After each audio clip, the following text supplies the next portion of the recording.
चलो hello friends, welcome to L K academy. मैं आकाश मेहता। आज हम डिस्कस करेंगे current affair February 3rd week के। Let's start with the first news. हमारी पहली न्यूज़ है फ्रेंड्स कि अभी recently ministry of rural development के द्वारा एक नंबर लॉन्च किया गया है। नंबर का नाम है unique land parcel identification number. Unique land parcel identification number एक नंबर लॉन्च किया गया है मिनिस्ट्री ऑफ रूरल डेवलपमेंट का।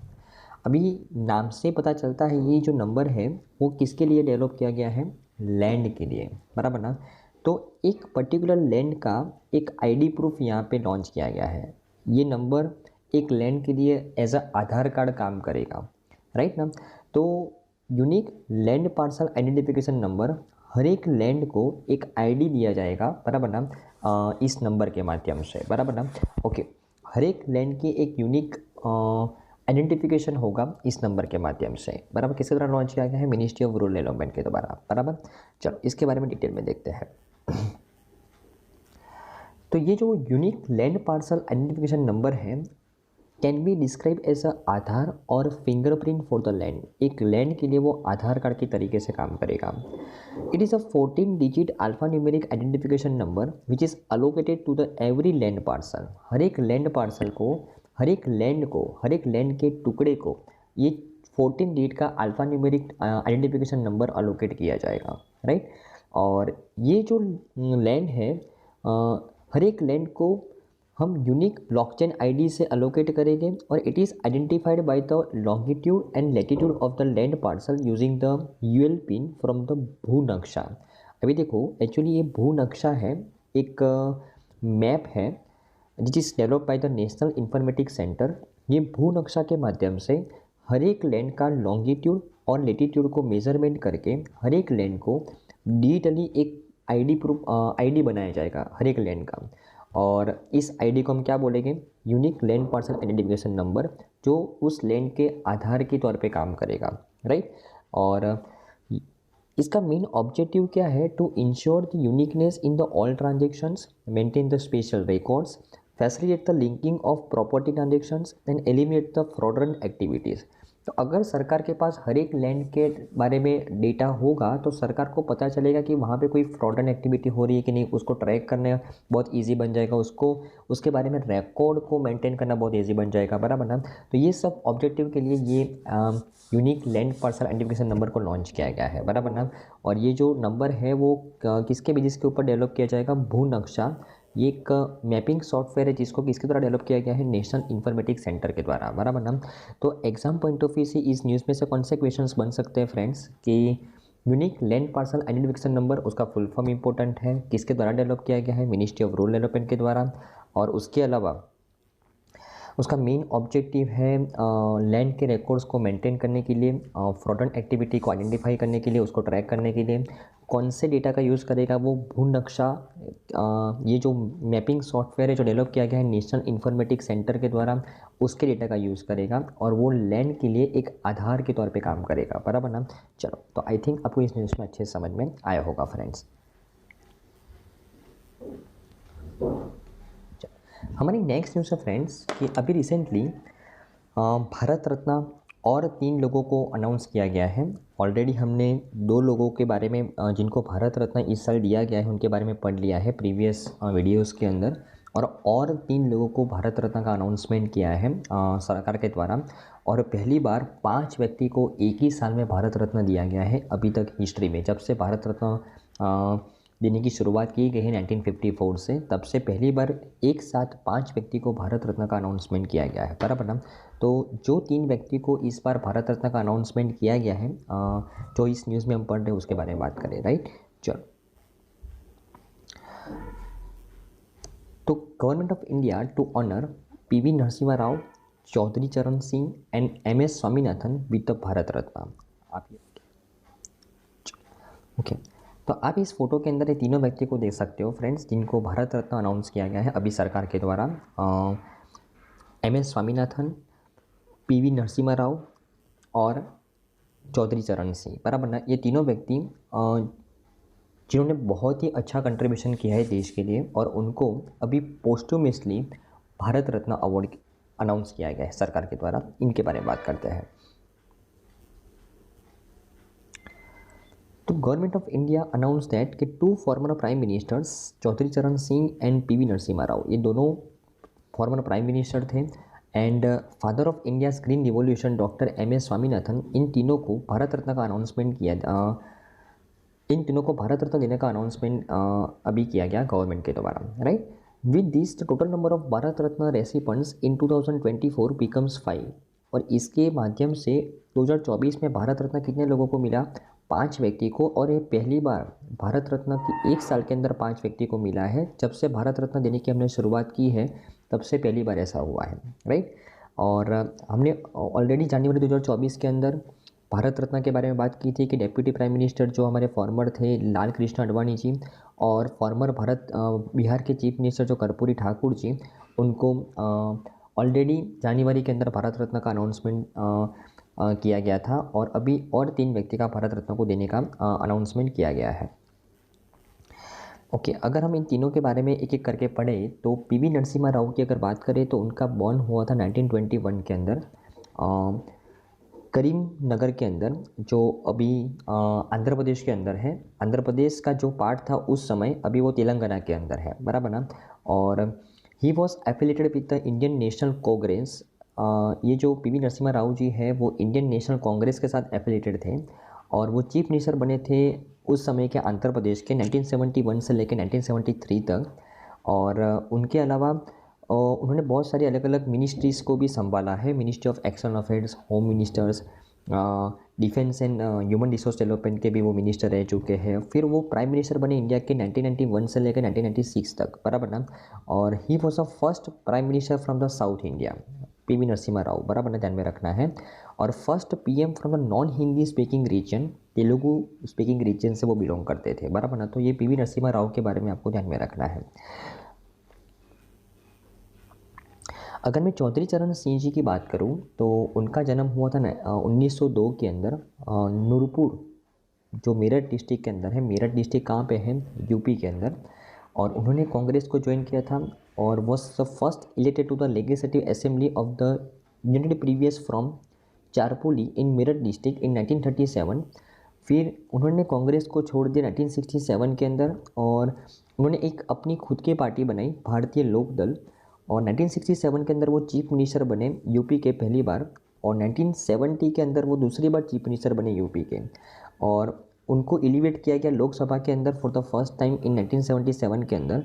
और वो फिर उन्होंने वहाँ पे होम मिनिस्टर के तौर पे अपनी सेवा दी। 1979 के अंदर वो फाइनेंस मिनिस्टर अपॉइंट किए गए, और फिर उनके बाद उनको डेप्यूटी PM बनाया गया, और फिर उनको PM बनाया गया 1979 के अंदर। और 28 जुलाई 1979 को उनको PM बनाया गया था, और उन्होंने जनवरी 1980 तक, मतलब 6-7 महीने के लिए उन्होंने प्रधानमंत्री पद संभाला था चौधरी चरण सिंह जी ने, बराबर ना। और उनकी मृत्यु 1987 के अंदर हुई। ओके, तो ये उनके बारे में आपको डेटा फैक्ट्स ध्यान में रखना है। ओके, और अगर मैं बात करूं MS स्वामीनाथन जी की, तो MS स्वामीनाथन, जिनको हम father of the Indian green revolution बोलते हैं, उन्होंने इंडिया को एग्रीकल्चर सेक्टर में आत्मनिर्भर बनाने के लिए बहुत ही बड़ा कंट्रीब्यूशन किया है, बराबर ना। और उनका जन्म हुआ था 7 अगस्त 1925 के अंदर तमिलनाडु के अंदर।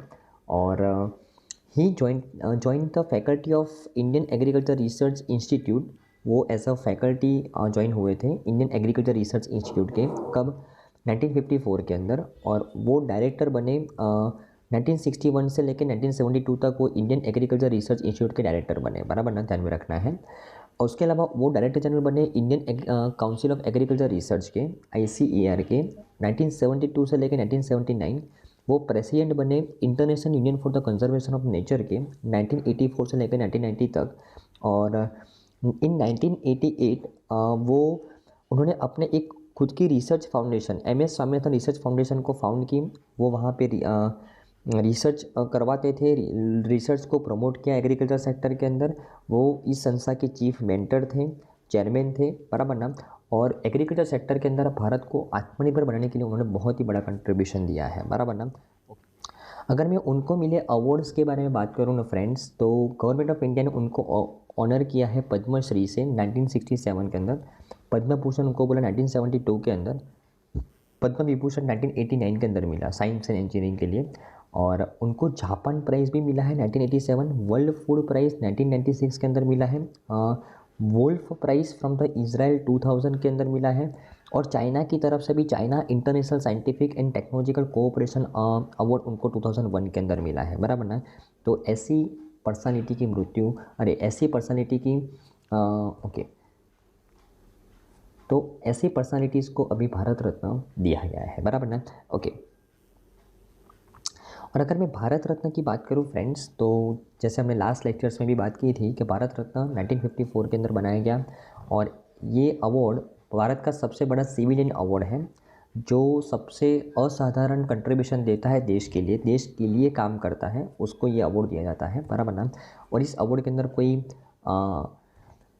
राशि नहीं दी जाती, इस अवार्ड के अंदर मेडल दिया जाता है और सर्टिफिकेट दिया जाता है, बराबर ना। और मिनिस्ट्री ऑफ होम अफेयर्स की बात करें फ्रेंड्स, तो अमित शाह है मिनिस्टर, और उनकी कंस्टिट्यूंसी कहाँ की है, गांधीनगर गुजरात की है, बराबर ना, ध्यान में रखना है। तो आई थिंक आपको इस न्यूज़ में अच्छे समझ में आया होगा, बहुत ही इंपॉर्टेंट न्यूज़ है। भारत रत्न 5 व्यक्ति को इस बार पहली बार भारत रत्न दिया गया है 1 साल के अंदर, बराबर ना।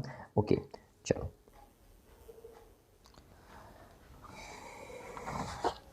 हमारी नेक्स्ट न्यूज़ है फ्रेंड्स, अभी recently periodic labour force survey एक डेटा लॉन्च किया गया, एक रिपोर्ट लॉन्च किया गया NSO के द्वारा, नेशनल स्टैटिस्टिकल ऑफिस, बहुत इंपॉर्टेंट संस्था है NSO, उसके द्वारा। और पीरियोडिक लेबर फोर्स सर्वे के अंदर ये NSO कौन कौन से डेटा को लॉन्च करता है और उसका मतलब क्या है वो समझते हैं। चलो, बहुत इंपॉर्टेंट रिपोर्ट है, एग्जाम पॉइंट ऑफ व्यू से।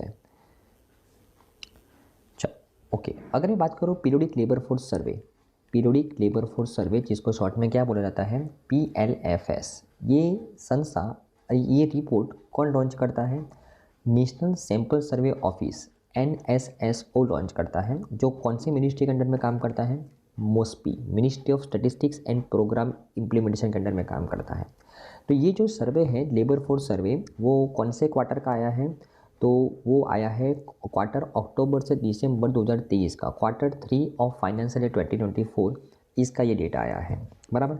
अभी पीरियोडिक लेबर फोर्स सर्वे के अंदर ये जो संस्था है नेशनल सैंपल सर्वे ऑफिस, ये संस्था 3 टाइप के डेटा लॉन्च करती है, 3 टाइप के डेटा, कौन कौन सी, तो labour force participation rate, worker population ratio, और तीसरा डेटा है अनएम्प्लॉयमेंट रेट। ये 3 डेटा को लॉन्च किया जाता है पीरियोडिक लेबर फोर्स सर्वे के डेटा के अंदर, रिपोर्ट के अंदर, बराबर ना। ओके, अभी ये तीनों क्या है, लेबर फोर्स पार्टिसिपेशन रेट क्या है, वर्कर पॉपुलेशन रेशियो क्या है, और अनएम्प्लॉयमेंट रेट क्या होता है, उसके बारे में समझे। चलो, पीरियोडिक लेबर फोर्स सर्वे के अंदर अगर मैं बात करूं, सबसे पहले लेबर फोर्स पार्टिसिपेशन रेट का, और इसको समझने से पहले लेबर फोर्स के अंदर कौन आते हैं, तो लेबर फोर्स के अंदर कौन आते हैं फ्रेंड्स, कि जो लोग काम करते हैं वो तो आते ही हैं, लेकिन जो लोग काम करना चाहते हैं वो भी आते हैं। लेबर फोर्स के अंदर ये सभी व्यक्ति आते हैं कि जो लोग काम करते हैं, वर्किंग है, वो तो आते ही आते हैं, लेकिन जो काम नहीं करते और काम करना चाहते हैं, जो एलिजिबल है, बराबर ना, वो भी लेबर फोर्स में काउंट किए जाते हैं।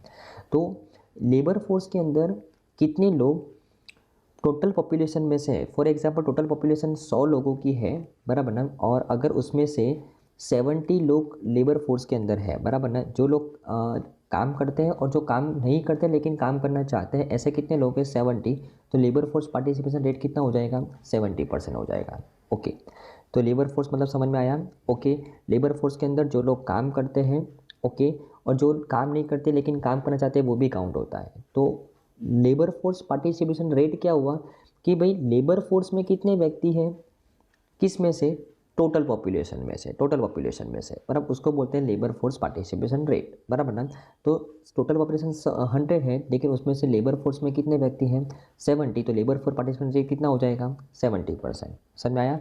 ओके, अभी लेबर फोर्स पार्टिसिपेशन रेट समझ में आया। अभी वर्कर पॉपुलेशन रेशियो, तो अभी वर्कर पॉपुलेशन रेशियो में क्या होता है कि भाई जितने लोग लेबर फोर्स में हैं, लेबर फोर्स में कितने लोग हैं 70, उसमें से कितने लोग काम कर रहे हैं, काम कितने लोग कर रहे हैं, फॉर एग्जांपल 35 लोग काम कर रहे हैं तो वर्कर पॉपुलेशन रेशियो कितना हो जाएगा 50% हो जाएगा, बराबर। ओके, ये हो गया वर्कर पॉपुलेशन रेशियो। लेकिन अनएम्प्लॉयमेंट रेट किसको बोलते हैं, अनएम्प्लॉयमेंट रेट। अभी देखो टोटल 70 व्यक्ति थे, अगर उसमें से 35 लोग काम कर रहे हैं तो 50% वर्कर पॉपुलेशन रेशियो हो गया। तो अगर 70 में से 35 काम करे तो 35 काम नहीं करते होंगे, तो बोल सकते हैं 50% अगर वर्कर पॉपुलेशन रेशियो है तो 50% अनएम्प्लॉयमेंट रेट होगा। लेकिन सरकार ने अपने परफॉर्मेंस को बेहतर दिखाने के लिए अनएम्प्लॉयमेंट रेट हमेशा टोटल पॉपुलेशन के रेफरेंस में माना जाता है। अनएम्प्लॉयमेंट रेट फॉर एग्जांपल मुझे बताओ 70 में से 35 लोग वर्कर पॉपुलेशन रेशियो में हैं, बराबर, मतलब काम कर रहे हैं, तो काम कितने लोग नहीं कर रहे हैं, 35 लोग काम नहीं कर रहे, लेकिन किस में से 100 में से 100 का रेफरेंस लिया जाता है। इसके लिए अनएम्प्लॉयमेंट रेट आपको थोड़ा सा कम देखने को मिलता है। समझ में आया कि नहीं, तो ध्यान में रखना है। लेबर फोर्स पार्टिसिपेशन रेट मतलब लेबर फोर्स में कितने व्यक्ति है टोटल पॉपुलेशन में से, वर्कर पॉपुलेशन रेशियो मतलब काम कितने लोग कर रहे हैं किस में से, लेबर फोर्स में से, और अनएम्प्लॉयमेंट रेट मतलब कितने लोग काम नहीं कर रहे हैं किस में से, टोटल पॉपुलेशन में से, बराबर ना। और ये करंट वीक स्टेटस का रिपोर्ट होता है, मतलब ये गवर्नमेंट के द्वारा, मतलब ये संस्था के द्वारा, नेशनल सैंपल सर्वे ऑफिस के द्वारा जो लास्ट 7 मतलब एक पर्टिकुलर 7 दिन का रेफरेंस लिया जाता है कि 7 दिन में कितने लोग काम कर रहे हैं कितने लोग काम नहीं कर रहे हैं, और कुछ कंपनीज़ का यहाँ पे रेंडमली सर्वे किया जाता है, बराबर ना, 7 वीक के अंदर 7 दिन के अंदर, बराबर ना। इसके लिए 1 वीक का डेटा का यूज़ करके ये रिपोर्ट तैयार कर देता है, इसके लिए उसको कौन सा स्टेटस बोलते हैं, करंट वीक स्टेटस बोलते हैं, बराबर ना। ओके, तो आई थिंक आपको इस रिपोर्ट के बारे में, इस रिपोर्ट के स्टैटिक फैक्ट्स के बारे में समझ में आ गया होगा। अभी हम करंट फैक्ट्स के बारे में बात करें, बराबर ना। तो क्या कह रहा है ये रिपोर्ट, चलो ये रिपोर्ट सबसे पहले तो कौन से क्वार्टर का है, Q3 फाइनेंशियल 2024 का ये रिपोर्ट है, बराबर ना। इस रिपोर्ट के मुताबिक इंडिया का जो अर्बन अनएम्प्लॉयमेंट रेट है इन करंट वीकली स्टेटस, जो 7 दिन के अंदर इसको जो मेज़र किया गया है वो डिक्लाइन हुआ है 6.5%। डिक्लाइन होके कितना हो गया है 6.5%। कौन से क्वार्टर के अंदर, Q3 ऑफ फाइनेंशियल ईयर 2024 के अंदर, जो अभी तक का लास्ट 4 साल के अंदर अभी तक का सबसे लोएस्ट है, बराबर ना। तो इंडिया का जो करंट वीक स्टेटस के मुताबिक जो अनएम्प्लॉयमेंट रेट है, बराबर, टोटल अनएम्प्लॉयड व्यक्ति टोटल पॉपुलेशन में से कितने हो गए हैं 6.5%, अगर हम इस Q3 फाइनेंशियल 2024 की बात करें, बराबर ना। और ये 4 साल के अंदर सबसे कम अनएम्प्लॉयमेंट रेट हुआ है, जो अच्छी बात है, बराबर ना। अगर हम Q2 की बात करें तो तब अनएम्प्लॉयमेंट रेट कितना था 6.6% था, और अगर हम सेम क्वार्टर की लास्ट ईयर की बात करें तो 7.2% अनएम्प्लॉयमेंट रेट था। अभी इस बार कितना हो गया है 6.5%, ध्यान में रखना है, बराबर ना। ओके,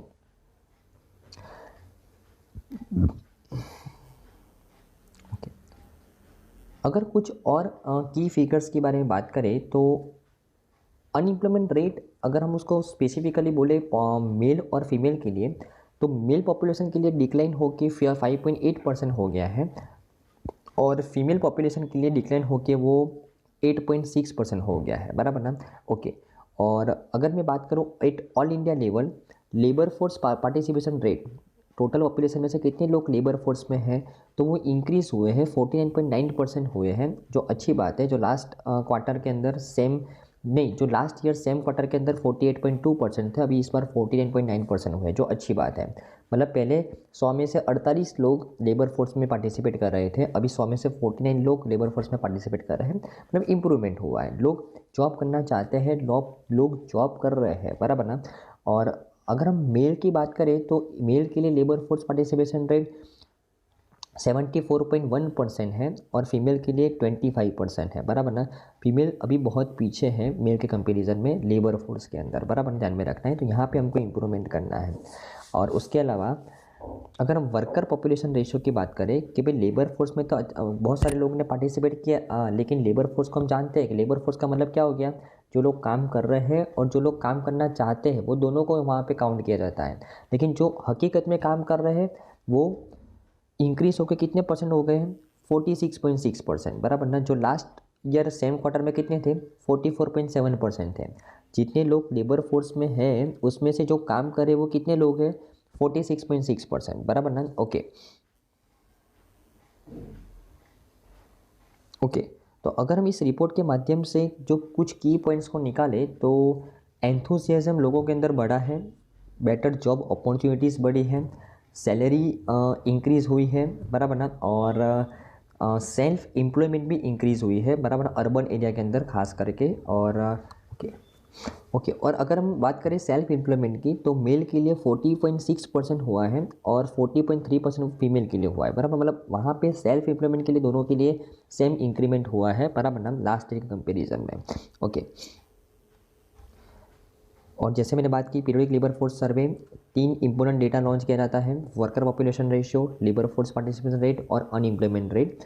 और ये जो डेटा था वो करंट वीकली स्टेटस के ऊपर लॉन्च किया गया था। और एक डेटा भी होता है यूजुअल स्टेटस, जहाँ पे पूरे साल का डेटा का यूज़ किया जाता है, यहाँ पे मात्र 7 दिन का डेटा का यूज़ किया जाता है, बराबर ना। ओके, और 2017 से नेशनल सैंपल सर्वे ऑफिस के द्वारा ये रिपोर्ट लॉन्च किया जाता है, बराबर ना। तो आई थिंक आपको इस न्यूज़ में अच्छे समझ में आया होगा फ्रेंड्स। अगर ये जो नेशनल सैंपल सर्वे ऑफिस है वो जो मोस्पी मिनिस्ट्री के अंडर में काम करती है, ministry of statistics and programme implementation, अगर हम उसके मिनिस्टर ऑफ स्टेट के बारे में बात करें, जो इंडिपेंडेंट चार्ज है उनके ऊपर कोई मिनिस्टर नहीं है, कौन है उसके, राव इंद्रजीत सिंह है, बराबर ना, ध्यान में रखना है। ओके चलो,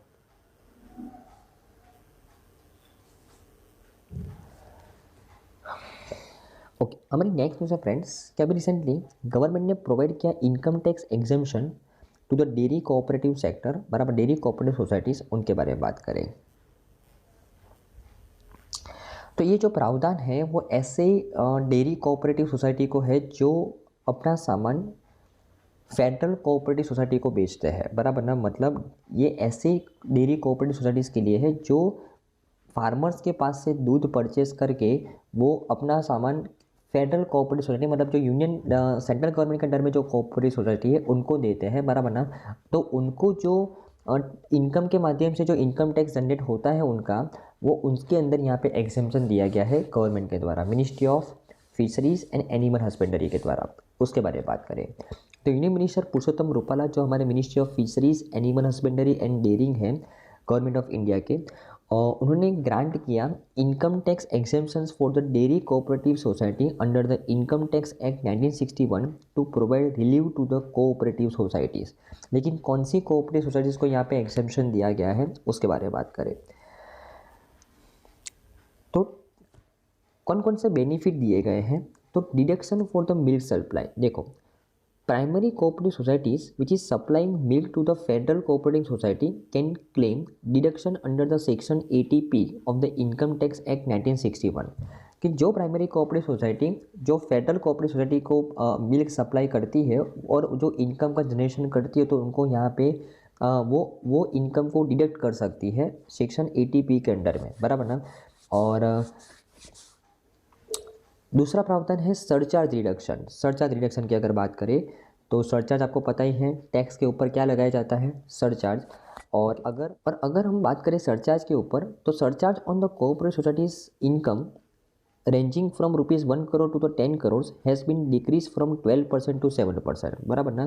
क्या बोल रहे हैं कि जो कोऑपरेटिव सोसाइटी की जो इनकम थी, जो पहले क्या था कि अगर वो 1 करोड़ से 10 करोड़ के बीच में उनकी इनकम है अगर, और जितना भी वो टैक्स पे करते तो उसके ऊपर उनको क्या पे करना पड़ता था, सरचार्ज पे करना पड़ता था, जो पहले कितना था 12%, अभी कितना हो गया 7%, बराबर ध्यान में रखना है। ये अल्टरनेट मिनिमम टैक्स एडजस्टमेंट की अगर बात करें फ्रेंड्स तो ये क्या होता है पहले कि अगर फॉर एग्जांपल कोई संस्था की जिसका रेवेन्यू बहुत है, मार्केट में भी उसकी ब्रांड वैल्यू बहुत है, लेकिन वो अपनी इनकम को नहीं दिखाता, वो अपने प्रॉफिट को नहीं दिखाता, बिकॉज अगर उसको वो प्रॉफिट दिखाएगा तो उसको टैक्स पे करना हो सकता है, बराबर ना।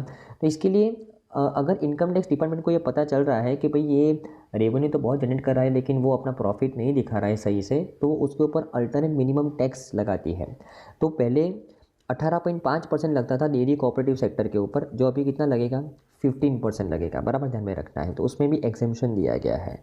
Okay, section 269T of the income tax act के अंदर एग्जेम्पशन दिया गया है किसको, कैश रिपेमेंट को, cash repayment by the PACS primary agriculture credit society या तो फिर primary cooperative agriculture and rural development bank.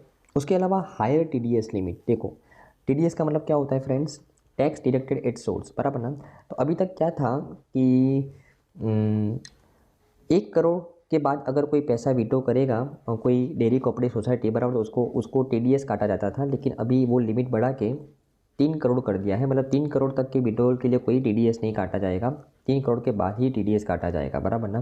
किसके लिए? कोऑपरेटिव सोसाइटीज़ के लिए, बराबर ना, ध्यान में रखना है। और अगर मैं की पॉइंट्स की बात करूँ इस न्यूज़ की, तो interest submission for the farmers अगर हम बात करें तो government offers a interest submission to make the short term crop loan up to ₹3 lakh available to the farmers at an interest rate of the 7% per annum with an additional 3% for the prompt repayment effectively reducing the interest rate to the 4%, बराबर ना। Government already एक scheme चला रही है farmers के लिए कि जहाँ पे उनको शॉर्ट टर्म क्रॉप लोन मिलता है 3 लाख तक का, और उसके ऊपर रेट ऑफ इंटरेस्ट लिया जाता है 7% का, लेकिन अगर वो अच्छे से रिपेमेंट कर रहे हैं वो लोन का तो 3% इंटरेस्ट सब्सिडी भी मिलता है, और अल्टीमेट उनको कितना रेट ऑफ इंटरेस्ट पे करना पड़ता है? 4%। उसके अलावा किसान क्रेडिट कार्ड जो पहले मात्र नॉर्मल फार्मर्स के लिए था, वो अभी एनिमल हस्बेंड्री और फिशरीज़ के लिए भी एक्सटेंड किया गया है 2018-19 के अंदर, बराबर ना। तो वो भी एक बेनिफिट करेगा फार्मर्स को।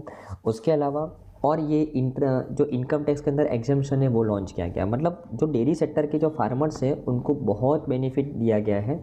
किसान क्रेडिट कार्ड एक्सटेंड किया गया, उसके अलावा उनको लोन मिलता है। उसके अलावा जो कोऑपरेटिव सोसाइटीज़ उनके मिल्क को सप्लाई करते हैं फेडरल सोसाइटीज़ के अंदर, उनको भी इनकम में बेनिफिट दिया गया, इनकम टैक्स के अंदर बेनिफिट दिया गया, ताकि वो सेक्टर को डेवलप किया जा सके, बराबर ना। तो आई थिंक आपको इस न्यूज़ में अच्छे समझ में आया होगा फ्रेंड्स।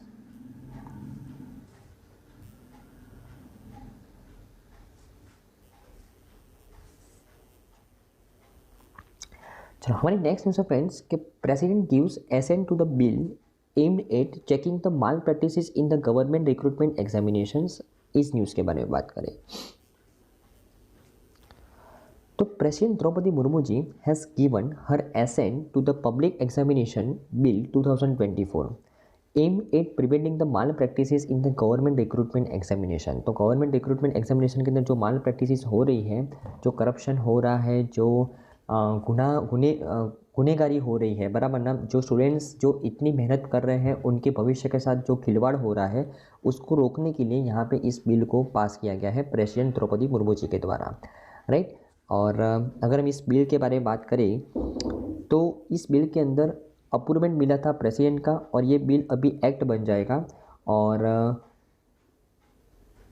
कौन कौन सी पब्लिक एग्जामिनेशन की यहाँ पे बात की गई है, तो public examination in the act refer to the examinations conducted by the Union Public Service Commission UPSC, staff selection commission SSC, railway recruitment board RRB, national testing agency NTA, institute of banking personnel selection IBPS and department of the central government and their attached offices for the recruitment. मतलब जितनी भी central government की जो examinations हो रही है, जो bodies का ये एग्जामिनेशंस कंडक्ट करवा रही है, वो सभी को ये बिल लागू होता है, बराबर, ये एक्ट लागू होता है।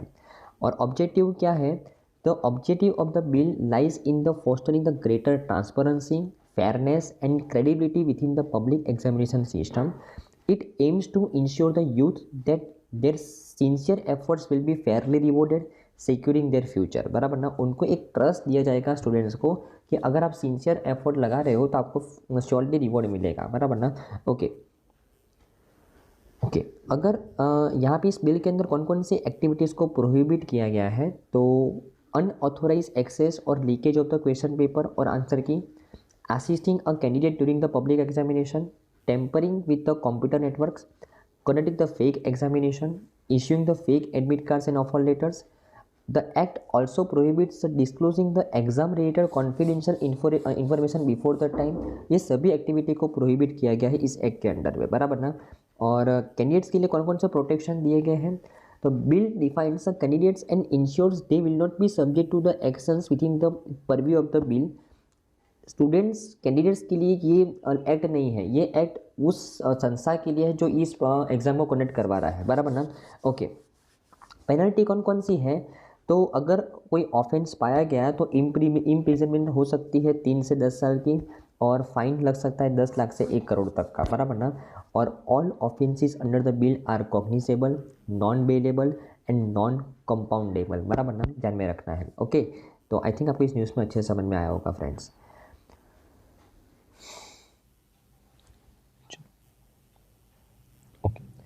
तो इंडियन एयरफोर्स डेमोन्स्ट्रेशन एक्सरसाइज वायु शक्ति वॉज हेल्ड ऑन 17 फरवरी और ये कहाँ पे हुआ था? पोखरण राजस्थान के अंदर, बराबर ना? ओके, ये इंडियन एयरफोर्स की एक डेमोन्स्ट्रेशन एक्सरसाइज है जिसका नाम है वायु शक्ति, बराबर ना?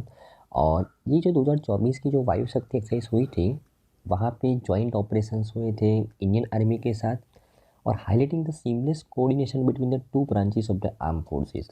तो ये जो एयरफोर्स की एक्सरसाइज हुई थी वायु शक्ति 2024 की, तो वहाँ पे जॉइंट ऑपरेशंस भी किए गए थे इंडियन आर्मी और इंडियन एयरफोर्स के, बराबर ना? और थीम क्या रखी गई थी इस बार की? Lighting the strike from the sky, बराबर ना? और अगर मैं पार्टिसिपेंट्स की बात करूँ इस एक्सरसाइज के अंदर, a total of 121 aircraft participated in the exercise and showcase the Indian Air Force offensive capabilities, बराबर ना? और बहुत हमारे जो फेमस एयरक्राफ्ट हैं like Sukhoi 30 MK1, MiG 29, Mirage 2000, Tejas, Hawk, बराबर, ये सभी एक्सरसाइज एयरक्राफ्ट ने यहाँ पे पार्टिसिपेट किया था, बराबर ना? ओके ओके, चलो। The government of India has increased the authorized capital of the Food Corporation of India from rupees 10,000 crore to rupees 21,000 crore. अभी सबसे पहले इस न्यूज़ को समझने से पहले ये ऑथोराइज कैपिटल क्या होता है उसके बारे में समझते हैं। अगर फॉर एग्जांपल कोई कंपनी की ऑथोराइज कैपिटल 100 रुपया है फॉर एग्जांपल, बराबर ना? तो वो कंपनी मार्केट में से अपने शेयर को इश्यू करके कितना पैसा रेज कर सकती है? 100 रुपया। तो यहाँ पे पहले authorised capital Food Corporation of India की कितनी थी? 10,000 करोड़। मतलब Food Corporation of India market में कितने शेयर इशू कर सकती है?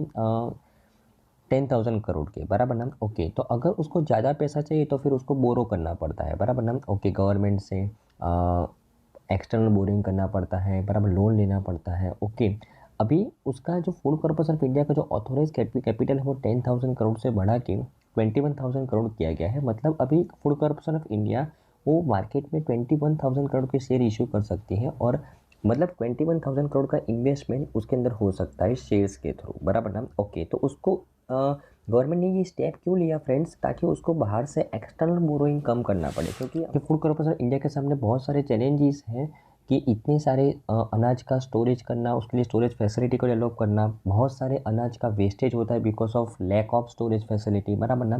तो ये सब चीज़ों को डेवलप करने के लिए उसको बहुत फंडिंग की रिक्वायरमेंट है। तो और अगर अगर इसके लिए हम एक्सटर्नल बोरोइंग करेंगे तो बहुत नेट हो जाएगा, बराबर ना? इसके लिए गवर्नमेंट ने उसका ऑथोराइज कैपिटल ही बढ़ा दिया ताकि वो मार्केट से ज़्यादा शेयर इशू करके ज़्यादा पैसा कलेक्ट कर सके, सिंपल, बराबर ना? ओके, अगर हम फूड कॉर्पोरेशन ऑफ इंडिया की बात करें फ्रेंड्स, तो ministry of consumer affairs food and public distribution के अंडर में ये संस्था काम कर रही है और एक नोडल एजेंसी है जो मिनिमम सपोर्ट प्राइस के लिए जो प्रोक्योरमेंट करती है फूड ग्रेन्स का, बराबर ना? To protect the interest of the farmers, बराबर ना? तो फार्मर्स के द्वारा जो भी प्रोड्यूस किया जाता है वो फार्मर्स मंडी में जमा करवाते हैं और मंडी में से वो अनाज कहाँ पे आता है? फूड कॉर्पोरेशन ऑफ इंडिया के गोडाउंस के अंदर आता है और फिर वहाँ पे स्टोर रहता है वो अनाज और फिर गवर्नमेंट उसको प्रोक्योर करती है, सिंपल, बराबर ना? राइट। अगर मैं फूड कॉर्पोरेशन ऑफ इंडिया की बात करूँ फ्रेंड्स, तो ministry of consumer affairs food and public distribution के अंडर में काम करती है। एक नोडल एजेंसी है जो प्रोक्योरमेंट करती है फूड ग्रेन्स का मिनिमम सपोर्ट प्राइस के अंडर में, बराबर ना? तो सरकार जितनी भी चीज़ों को मिनिमम सपोर्ट प्राइस के ऊपर परचेज करती है वो सरकार के बिहाफ में परचेसमेंट कौन करता है? फूड कॉर्पोरेशन ऑफ इंडिया करता है, बराबर ना? ओके, और ये फूड कॉर्पोरेशन इंडिया की स्टोरेज कैपेसिटी को डेवलप करने के लिए उसको फंडिंग की रिक्वायरमेंट है और इसी के लिए उसको बाहर से एक्सटर्नल बोरोइंग ना करना पड़े, कम करना पड़े, इसके लिए उसकी ऑथोराइज कैपिटल बढ़ाई गई है, बराबर ना? ओके, तो food Corporation of India opts for the cash credit, short-term loan, base and means advance to bridge the gap in the fund requirement. This increase in the authorized capital will be reduce the interest burden and decrease the economic cost, बराबर ना? इसके लिए इसका ये authorise capital बढ़ाया गया है, बराबर ना? अगर मैं ऑथोराइज कैपिटल की बात करूँ फ्रेंड्स, जैसे मैंने आपको बताया, it is also known as the registered capital और the nominal capital, refers to the maximum amount of the share capital that a company is legally allowed to issue to its shareholder, बराबर ना? Maximum amount जो company अपने shareholders को issue कर सकती है, बराबर ना। अ कंपनी में बी इंक्रीज और decrease the authorised capital as per the procedures laid down by the companies act, बराबर है। और फुल कॉर्पोरेशन ऑफ इंडिया की अगर बात करें तो उसके सीएम भी हैं अशोक मीना, हेडक्वार्टर न्यू दिल्ली के अंदर है, और एस्टैब्लिशमेंट कब हुआ उसका 1965 के अंदर, बराबर ना। ओके, तो आई थिंक आपको इस न्यूज़ में अच्छे समझ में आया होगा फ्रेंड्स। ओके, हमारी नेक्स्ट न्यूज़ है फ्रेंड्स कि अभी रिसेंटली कैबिनेट के द्वारा अप्रूवमेंट दिया गया है प्रधानमंत्री मत्स्य किसान समृद्धि सह योजना for the fisheries sector, micro and small enterprise, बराबर ना। तो फिशरीज सेक्टर के अंदर जो माइक्रो और स्मॉल एंटरप्राइज काम कर रही है उनके लिए प्रधानमंत्री मत्स्य किसान समृद्धि सह योजना को अभी अप्रूव किया गया है। अभी ये योजना क्या है और उसके बेनिफिट क्या है उसके बारे में समझेंगे, बराबर ना।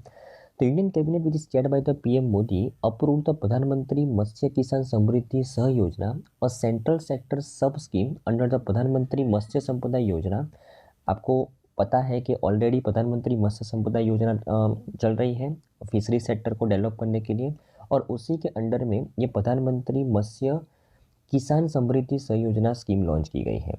ये जो स्कीम का मेन एम है to formalize the fisheries sector and support the fisheries micro and small enterprise over the next 4 years। तो फिशरी सेक्टर में जो माइक्रो और स्मॉल एंटरप्राइज काम कर रही है उसको नेक्स्ट 4 साल के लिए सपोर्ट करने के लिए ये स्कीम लॉन्च की गई है, बराबर ना। Okay okay, the estimated outlay of the scheme 6,000 crore rupees है। This consist of the 50% public finance including the world bank and agents franchisee D development external financing, बराबर ना। तो यहाँ पे इस स्कीम के अंडर में 6,000 करोड़ का खर्चा टोटल एक्सपेक्टेड किया गया है, जिसमें से सरकार ने 3,000 करोड़ मतलब 50% तो एक्सटर्नल फंडिंग से मंगवाया है और 3,000 करोड़ सरकार अपनी जेब में से निकालेगा, बराबर ना। Remaining 50% is expected investment from the beneficiaries, private sector leverage, और the targeted beneficiaries include people directly engage in the fisheries value chain like fishers, aquaculture farmers, fish workers, fish vendors, बराबर ना। ये टारगेटेड बेनिफिशरीज है scheme के, बराबर ना। Micro and small enterprise, self help group, cooperatives, fish farmer produce organisations, बराबर ना, startups, ये स्कीम के डायरेक्ट बेनिफिशरीज है, बराबर ना। तो 50% पैसा एक्सटर्नल फंडिंग से आने वाला है और 50% गवर्नमेंट यहाँ पे ऐसा एक्सपेक्ट कर रही है कि इन्वेस्टमेंट आएगा इन्हीं बेनिफिशरीज के माध्यम से, बराबर ना, और उसी में से उनको ये स्कीम का बेनिफिट दिया जाएगा, बराबर ना। ओके, अगर मैं बेनिफिट्स की बात करूं तो formalise the fishery sector and enhance the access to the institutional credit. This will be benefit around 6.4 lakh micro enterprise and 5,500 fisheries cooperatives. तो इसके अंदर क्या किया जाएगा, तो जो माइक्रो एंड स्मॉल एंटरप्राइज है जो फिशरी सेक्टर में काम कर रही है उनको इंस्टीट्यूशनल क्रेडिट प्रोवाइड किया जाएगा, क्योंकि वो एक तो माइक्रो और स्मॉल एंटरप्राइज है, बैंक उनको जल्दी लोन नहीं प्रोवाइड करती, तो बैंक उनको ज़्यादा लोन प्रोवाइड करे, उनको इनकरेज करने के लिए बैंक को इसी स्कीम के अंडर में अलग से फंडिंग अलोकेट करने को बोला जाएगा, सिंपल, बराबर ना, राइट।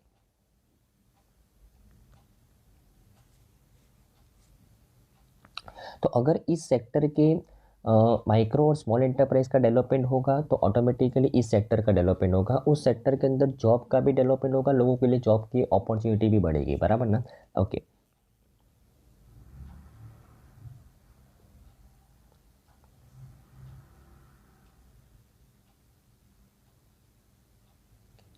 तो यहाँ पे अगर फॉर एग्जांपल कोई फिशरी सेक्टर के अंदर कोई माइक्रो एंटरप्राइज ओपन करना चाहता है, बराबर ना, और वो जनरल कैटेगरी का व्यक्ति है, तो उसने जितना भी इन्वेस्टमेंट किया है, बराबर, उसका 25% से ज़्यादा उसको यहाँ पे इस स्कीम के अंदर में लोन नहीं मिलेगा, मैक्सिमम 35 लाख का लोन मिल सकता है। अगर वो स्मॉल एंटरप्राइज उसका स्मॉल एंटरप्राइज है तो उसने जितना भी इन्वेस्टमेंट किया उसका 25% से ज़्यादा उसको नहीं मिलेगा और मैक्सिमम 75 लाख मिलेगा, बराबर ना। ओके, और अगर कोई SC ST वुमेन कैटेगरी से बिलोंग करता है वो माइक्रो और स्मॉल एंटरप्राइज का ऑनर, तो अगर वो माइक्रो एंटरप्राइज का ऑनर है तो उसने जितना भी इन्वेस्टमेंट किया है तो 35% ज़्यादा नहीं मिलेगा और मैक्सिमम 45 लाख तक मिल सकता है। और अगर वो स्मॉल एंटरप्राइज का ऑनर है तो उसको 35% से ज़्यादा नहीं मिलेगा और मैक्सिमम 100 लाख तक का मिल सकता है, बराबर ना। ओके, और जो विलेज लेवल ऑर्गेनाइजेशंस है, जो federation of the self help group है, फिश फार्मर प्रोड्यूस ऑर्गेनाइजेशंस है, कोऑपरेटिव्स है, उनको 35% मैक्सिमम मिल सकता है उनके इन्वेस्टमेंट का, और मैक्सिमम 200 लाख मिल सकता है, बराबर ना, राइट। तो यहाँ पे इतनी ग्रांट मिल सकती है इस स्कीम के अंडर में, जहाँ पे गवर्नमेंट ने 6,000 करोड़ रुपया अलोकेट किया है, जिसमें से 3,000 करोड़ रुपया तो वर्ल्ड बैंक जैसी संस्था के पास से गवर्नमेंट प्रोक्योर करेगी, और 3,000 करोड़ का एक्सपेक्टेशन है गवर्नमेंट को कि इन्हीं संस्था के पास से अगर हम उनका डेवलपमेंट करेगी तो यही संस्था इन्वेस्टमेंट करेगी अलग अलग जगह पे, तो वही पैसा वापिस आने वाला है, बराबर ना, ओके। और माइक्रो एंटरप्राइज और स्मॉल एंटरप्राइज को फिशरी सेक्टर के अंदर आगे डेवलपमेंट करने के लिए यहाँ पे ग्रांट प्रोवाइड की जाने वाली है, बराबर ना, ओके। तो अगर मैं ministry of fisheries, animal husbandry और डेयरिंग की बात करूँ तो यूनियन मिनिस्टर कौन है फ्रेंड्स?